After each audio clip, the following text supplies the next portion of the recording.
इससे पहले कि हम आज का लेक्चर शुरू करें, पहले मैं आपको ये पिक्चर दिखाना चाहता हूँ। इस पिक्चर को देखकर आप एक जनरल परसेप्शन बना लीजिए कि ये दो अलग तरह के दिखने वाले, इंसान जैसे दिखने वाले दो स्पीसीज़ हैं। एक को हम निएंडरथल कहते हैं और एक को ह्यूमन कहते हैं। ठीक है, इसकी हाइट कम है, इसका हाइट ज़्यादा है, इसका बॉडी ज़्यादा ग्रेसाइल है, इसका बॉडी थोड़ा रोबस्ट है। ठीक है, आइए तो अब हम इसका डिफरेंस डिटेल में देखते हैं। Neanderthal versus Homo sapiens. ठीक है, क्रो-मैग्नन भी पूछेगा तो सेम आंसर हो सकता है। ठीक है, इंट्रो में सबसे पहले हम बताएंगे कि निएंडरथल 5 लाख से 50,000 साल पहले पाया जाता था। एक डिस्टिंक्टिव ग्रुप ऑफ पीपल था जिसे हम निएंडरथल कहते थे। यूरोप में रहता था और अदर एरियाज़ में भी पाया गया, जैसे इराक में पाया गया, आपको इसराइल में पाया गया। ठीक है, तो बेसिकली यूरोप में और मिडिल ईस्ट में पाया गया। और on the basis of similarities with modern man, उसको इनिशियली जो है इंक्लूड किया गया था सेम स्पीसीज़ के अंदर एज सब स्पीसीज़। तो इसका नाम हो गया था होमो सैपियंस निएंडरथलेंसिस। तो होमो सैपियंस के मतलब सब स्पीसीज़ में रखा गया था। इसी वजह से सिर्फ जो हम लोग मॉडर्न ह्यूमन है उनको रखा गया होमो सैपियंस सैपियंस। तो लेकिन अब ये चीज़ चेंज हो गया, इसलिए अब होमो सैपियंस के अंदर नहीं आता, सिर्फ होमो के अंदर आता है निएंडरथल। करेंटली जो ओपिनियन है वो उसको सेपरेट रखने का है। स्ट्रिंगर भाई साहब ने 1992 में इसको कहा था कि नहीं, इसको सेपरेट रखिए, इसलिए अब ये होमो निएंडरथलेंसिस अलग है, हो गया है होमो सैपियंस से। ठीक है, इसको कज़न ऑफ ह्यूमन कहा जाता है, ना कि एंसेस्टर ऑफ ह्यूमन कहा जाता है। ठीक है, आइए अब देखते हैं डिफरेंसेस। क्रेनियल कैपेसिटी की अगर हम बात करें तो कहीं ना कहीं इसका क्रेनियल कैपेसिटी इसके ही रेंज में आता है। ठीक है, होमो निएंडरथल का 1350 से 1750 सीसी है, थोड़ा छोटा है, इसका 2300 सीसी तक जाता है। ठीक है, इसलिए मॉडर्न ह्यूमन का ब्रेन थोड़ा बड़ा है। फोरामेन मैग्नम देखिए किसे कहते हैं।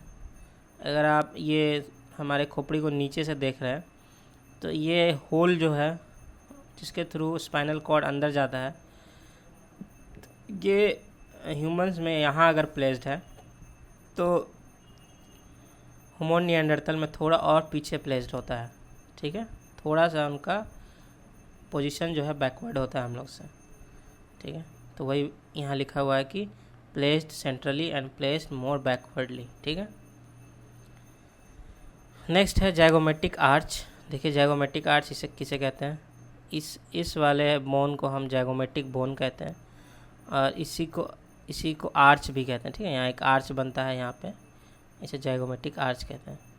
ये जाइगोमेटिक आर्च जो है वो ज़्यादा प्रोजेक्टिंग होता है होमो निएंडरथल में और कम प्रोजेक्टिंग होता है ह्यूमंस में। इसका रीज़न है जो मतलब फूड हैबिट है उसकी वजह से ऐसा बोन स्ट्रक्चर पाया जाता है। ज़्यादा स्ट्रॉन्ग च्यूइंग का जब ज़रूरत पड़ता है तो ये प्रोजेक्शन थोड़ा ज़्यादा होता है, और जब कम स्ट्रॉन्ग च्यूइंग का ज़रूरत पड़ता है तो वो चीक बोन्स अंदर आ जाता है। नेक्स्ट है फ्लैटनिंग ऑफ स्कल। देखिए ये एक ह्यूमन का स्कल है, आपको ये एक राउंड स्कल दिख रहा होगा, मतलब कि एक जनरल राउंड स्ट्रक्चर है इसका। लेकिन जब आप होमो निएंडरथल का स्कल देखिएगा तो वो थोड़ा सा फ्लैट होता है।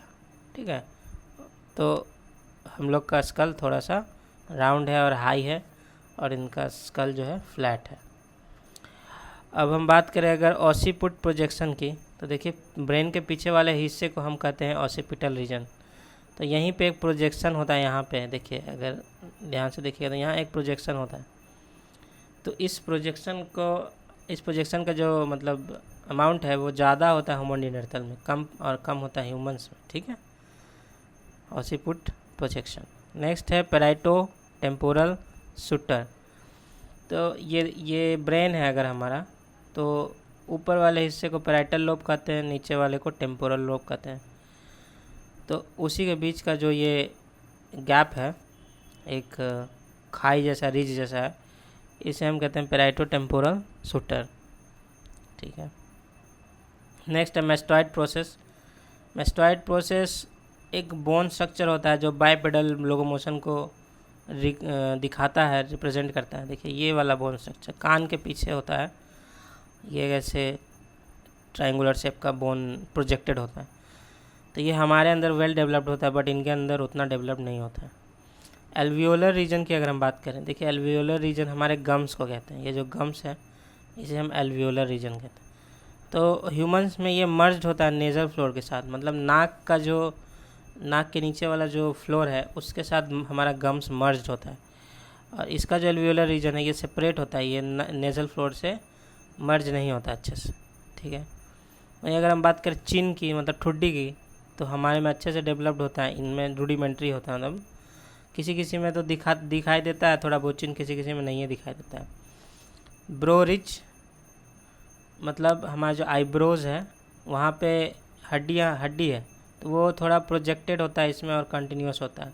हमारे में बीच में एक गैप होता है। हालांकि इनमें भी किसी किसी फॉसिल में पाया गया है कि जो आईब्रो के पास जो हड्डी है वो डिसकंटिन्यूड है बीच से, हाँ ह्यूमंस की तरह, बट मोस्टली इनमें कंटिन्यूस होता है और थोड़ा ज़्यादा बड़ा बड़ा हड्डी होता है आईब्रो के पास, ठीक है।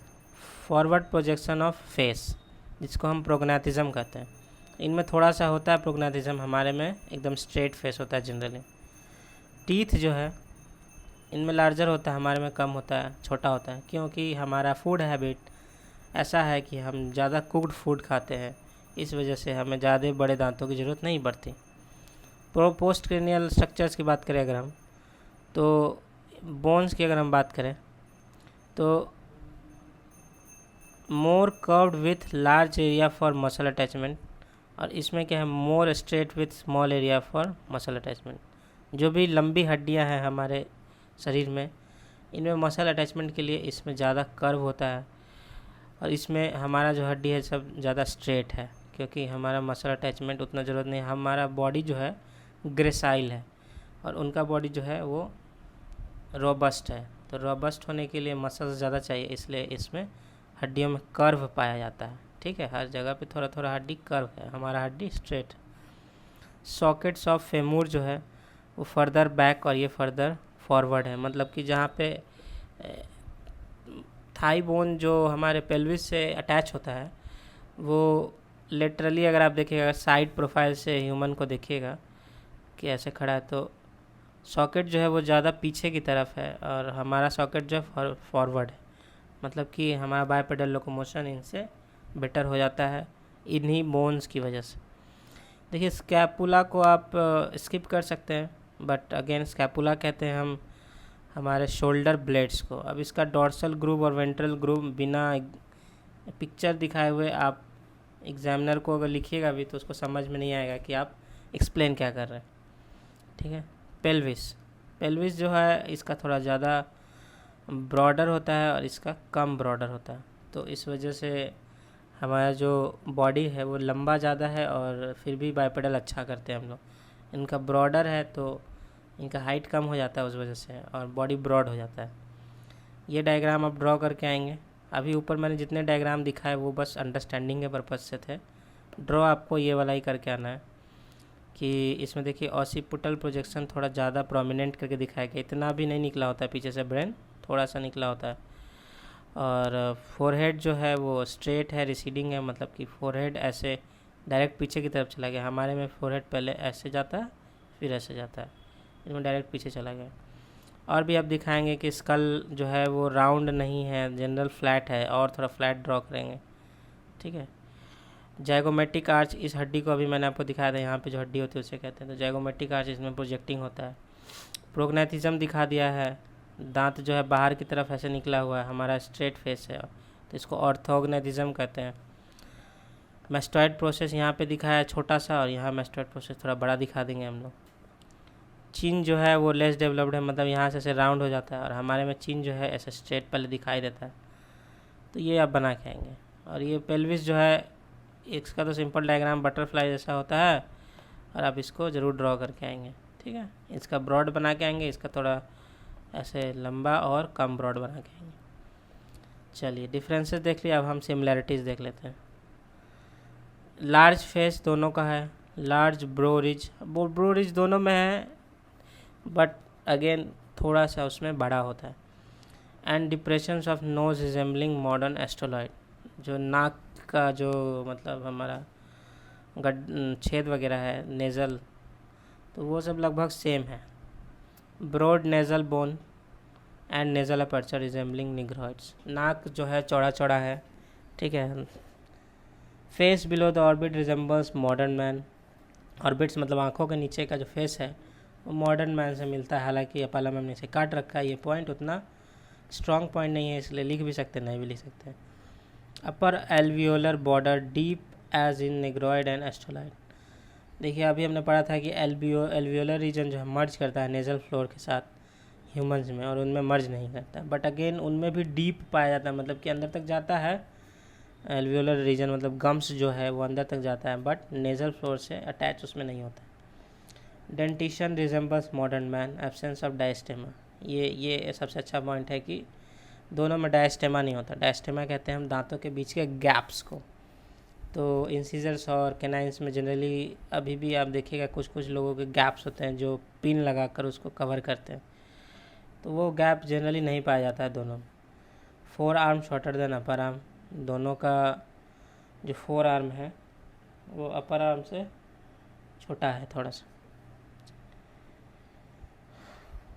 कंक्लूज़न में देखिए हमें लिखना है, ये कंक्लूज़न अपाला मैम ने लिखा था, जो कि अब आप लिखिएगा तो आपको सही नहीं लगेगा, यहाँ तक सही नहीं लगेगा क्योंकि इसमें लिखा गया था कि 1,85,000 साल पहले से लेकर 30,000 साल तक होमो निएंडरथल पाया गया, जबकि ह्यूमन जो है उससे भी पहले 2 लाख साल पहले का फॉसिल्स उसका पाया गया है। लेकिन अब क्या हो गया है, फॉसिल्स नए नए मिलने के बाद 5 लाख साल पुराने होमो निएंडरथल पाए गए हैं, और ह्यूमंस जो है 2.5 लाख साल पहले पुराना है। तो यहाँ पे ये सब्सटेंशिएट किया गया था कि होमो सैपियंस का पुराना फॉसिल है, तो ये कैसे इससे इवॉल्व हो सकता है कि इसका कोई चांस नहीं है। लेकिन अब ऐसा हो सकता है, बट अगेन हम जानते हैं कि उससे इवॉल्व नहीं हुआ, इसलिए ये आप यहाँ तक मत लिखिएगा। और ये क्या लिखा हुआ है कि रीज़न लिस्टेड जो इसके मतलब एक्सटिंक्शन का रीज़न है, maybe non adaptability, fierce competition from modern man and many other theories, they are also called extinct cousin to modern humans. ये पॉइंट आप कहाँ लिखेगा, इसके बाद पहले आप कंक्लूजन में ये लिख देंगे कि homo sapiens were considered to be evolve from neanderthals in early days of neanderthals fossil discovery due to great similarity in their skeleton. ठीक है, स्ट्रक्चर में बहुत सिमिलैरिटी था, इसलिए इसको सेम स्पीसीज में रखा गया था, और हम लोग को माना जाता था कि होमो सैपियंस इसी से डेवलप हुए हैं। But as more and more fossils of Neanderthals were found, it became evident that Neanderthals are a separate line of evolution. उनका इवोल्यूशन अलग ही हुआ है, originating from Homo erectus. Homo erectus से ये सेपरेट होकर अलग से इवॉल्व हुए हैं, and fierce competition with humans and environmental changes led to its extinction and they are called extinct cousin of modern humans. इस तरह से आप एक कंक्लूज़न लिख सकते हैं आंसर में, तो ऐसे आपका आंसर कंप्लीट हो जाएगा। और आई होप इसमें ऐसा कुछ बहुत डिफ़िकल्ट नहीं था, आप इसको समझ गए होंगे। तो मिलते हैं नेक्स्ट लेक्चर में, तब तक के लिए धन्यवाद।